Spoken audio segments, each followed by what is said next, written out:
అందరికీ హాయ్ అండి. ఈరోజు మీకు వెరైటీగా కొత్తగా జొన్న పిండి ఇడ్లీ దోశ ఎలా చేయాలో చూపిస్తాను. ఇది జొన్న పిండి హెల్త్కి చాలా మంచిది. ఇది షుగర్ ఉన్న వాళ్ళు, తర్వాత సన్నబడాలనుకున్న వాళ్ళకి కూడా చాలా మంచిదండి. ఎలా చేయాలో చూపిస్తాను. ఇలా ఒక కప్పు మినప్పప్పుని శుభ్రంగా 2 సార్లు కడిగి ఈ విధంగా నానబెట్టుకోవాలండి. పెట్టుకుని మూత పెట్టుకుని దీన్ని ఒక 4 గంటలు నాననివ్వాలి. ఇప్పుడు అటుకులు కూడా ఒక కప్పు తీసుకొని 2-3 సార్లు కడిగాను. కడిగి ఇట్లా కొన్ని నీళ్లు పోసి సరిపోతుంది, కొన్ని ఇట్లా తడిసేంత. దీని మీద కూడా మూత పెట్టుకొని ఇది కూడా ఒక 4 గంటలు నాననివ్వాలి. ఇప్పుడు పప్పు ఒక 4 అవర్స్ అయింది నానబెట్టి. అయితే ఇందులో నేను ఒక టేబుల్ స్పూన్ మెంతులు వేసాను. అది మీ ఇష్టం అండి, ఇష్టం లేని వాళ్ళు వేసుకోకుండా పర్వాలేదు. అయితే దీన్ని మళ్ళీ 2-3 సార్లు కడిగి పారబోయాలి. పారబోసి జార్లో వేసుకోవాలండి. ఇవి అటుకులు కూడా నానినాయి. అటుకుల్ని మినపప్పుని 2 కలిపి జార్లో వేసుకొని మిక్సీ చేసుకోవాలి. ఈ విధంగా మెత్తగా మిక్సీ చేసుకోవాలి. పప్పును తర్వాత అటుకుల్ని వేసి మెత్తగా మిక్సీ చేసుకోవాలి. తగినన్ని నీళ్ళు కూడా పోసుకోవచ్చండి. ఇప్పుడు దీన్ని ఒక వెడల్పాటి గిన్నెలో తీసుకోవాలి. ఇలా పిండిని గిన్నెలోకి తీసుకున్న తర్వాత ఇందులో 4 కప్పులు జొన్న పిండి వేసుకోవాలి. 2, 3, 4. కొంచెం తగినంత సాల్ట్ వేసుకోవాలండి. దీన్ని కలుపుకోవాలి.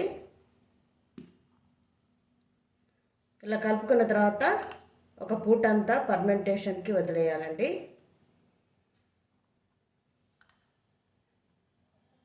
ఇంకా ఇది ఇడ్లీకి దోశకి పిండి రెడీ అయిపోయినట్లే. ఇది ఇడ్లీ పిండి ఫర్మెంటేషన్ అయిందండి. ఇప్పుడు దీన్ని ఇడ్లీ ప్లేట్లలో వేయాలి. ఇలా ఇడ్లీ ప్లేట్లలో వేసుకొని ఇప్పుడు దీన్ని ఇడ్లీ పాత్రలో పెట్టుకోవాలి. ఇప్పుడు ఇడ్లీ పాత్రలో ఇడ్లీ ప్లేట్లను వేసుకోవాలి.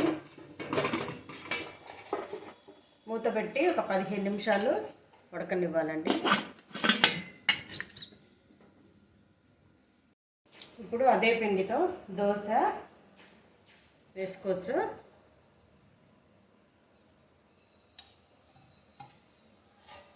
ఇట్లా వేయడానికి కావాలి.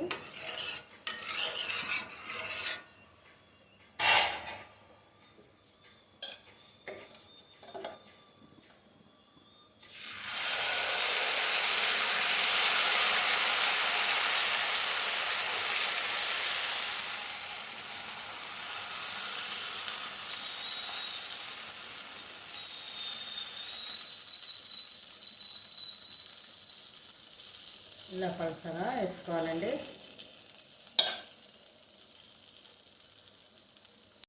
ఇలా దోశను తిప్పేసుకోవాలండి.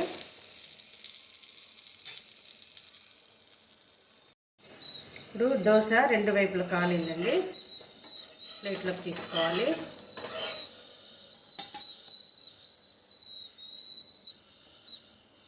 ఇప్పుడు ఇంకోటి వేసుకోవాలండి.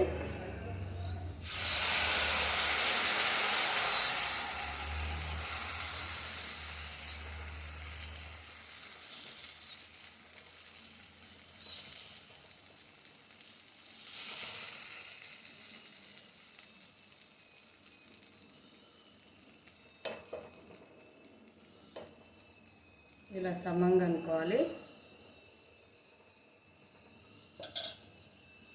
ఇంకా ఈ దోశ కూడా తిప్పేసానండి.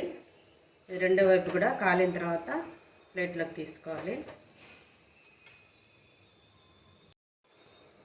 ఇప్పుడు కాలిందండి రెండో వైపు కూడా.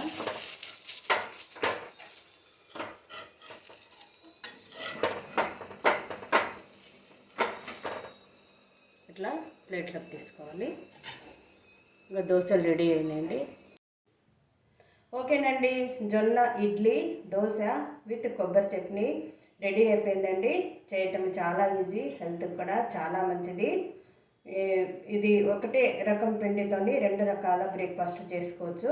ఒకటేసారి రుబ్బి కనుక ఫ్రిడ్జ్లో పెట్టుకుంటే 4-5 రోజులు నిలవ ఉంటుందండి.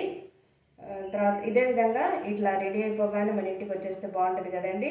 చూద్దాం అటువంటి రోజులు కూడా వస్తాయేమో. ఓకేనండి, మీరు కూడా చేసి చూడండి. లైక్ చేయండి, షేర్ చేయండి, సబ్స్క్రైబ్ చేయండి. Have a nice day. Wait for the next video.